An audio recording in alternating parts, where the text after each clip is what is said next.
Şəhid kapitan Salih Qurbanovun atası Xızı rayonu Giləzi qəsəbə sakini Möhübbət Qurbanov dünyasını dəyişib. Şəhidin atası 64 yaşında xəstəlik səbəbindən vəfat edib.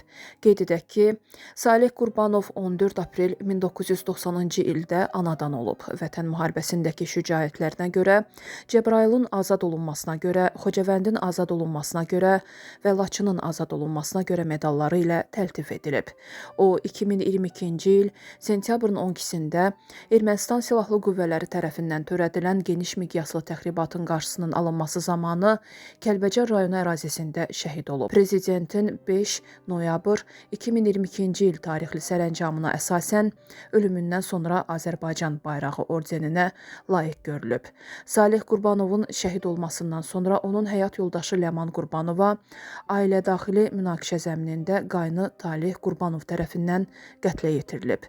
Məhkəmənin hökmü ilə şəhidin qardaşına bu ilin mart ayında 17 il həbs cəzası verilib.